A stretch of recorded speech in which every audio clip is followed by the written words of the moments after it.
जो ताशकंद में लाल बहादुर शास्त्री के साथ हुआ था, वही मोदी के साथ चीन में करने की रची गई थी साजिश। CIA ने सेट किए थे एजेंट। ASP जी को लगी खबर, पुतिन तक पहुंची बात, फिर मोदी ने कहा लौट कर आ गया। 42 दिन बाद हुआ बड़ा खुलासा। क्या है अमेरिका का ऑपरेशन 37, जिसे सुनना नहीं चाहेंगे धनखड़ और राहुल। भारत की तरक्की से चिढ़ रहा अमेरिका क्या इस हद तक जा सकता है कि वो प्रधानमंत्री नरेंद्र मोदी के खिलाफ बड़ी साजिश रचेगा। उसने हिंदुस्तान के एक प्रधानमंत्री के साथ पहले ऐसा किया भी है। ये आरोप कई बार लग चुके हैं और अब दावा किया जा रहा है कि अगस्त सितंबर के महीने में जब PM मोदी चीन दौरे पर थे, SCO समिट में हिस्सा लेने गए थे, तो वहां उसने मोदी के खिलाफ बड़ी प्लानिंग रची। CIA के एजेंट बाकायदा इस काम में लगे हुए थे, जिसकी खबर ASP जी कमांडो और पुतिन तक पहुंची तो पुतिन ने मोदी को अपनी कार में अचानक से बुलाकर बिठा लिया और करीब 45 मिनट की मीटिंग के बाद जब मोदी लौटे तो उन्होंने लोगों से मुस्कुराते हुए ये पूछा भी कि तालियां क्यों बजा रहे हो, लौट कर आया हूं इसलिए या फिर गया था इसलिए। ये वीडियो सोशल मीडिया पर वायरल है। आप गया था इसकी ताली बजा रहे हो, आया हूं इसकी ताली बजा रहे हो।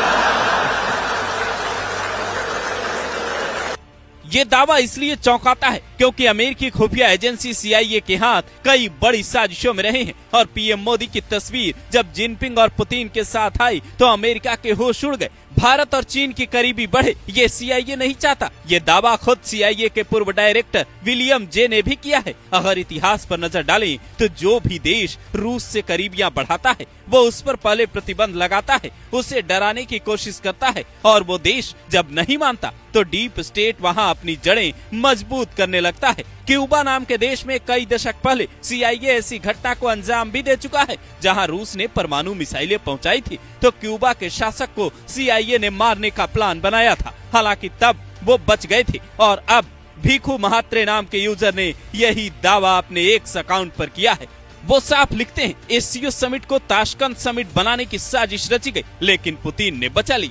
बात यही खत्म नहीं होती, बल्कि पुष्पेंद्र कुलश्रेष्ठ अमेरिका के ऑपरेशन 37 की कुंडली खोल कर रख देती हैं। वो लिखते हैं जगदीप धनखड़, जिन्हें मोदी सरकार ने बीते दिनों आनन फानन में उपराष्ट्रपति पद से हटाया, वो BJP के 37 सांसदों को तोड़कर सरकार गिराना चाहते थे, लेकिन ये मंसूबा सफल नहीं हो पाया। उसके बाद वोट चोरी से लेकर हाइड्रोजन बम तक का मुद्दा छाया। हर वक्त निशाना मोदी की कुर्सी पर ही लगाया जा रहा है, जिसके बाद सवाल ये भी उठ रहे हैं कि क्या कांग्रेस सत्ता में आने के लिए डीप स्टेट के गोद में जा बैठी है।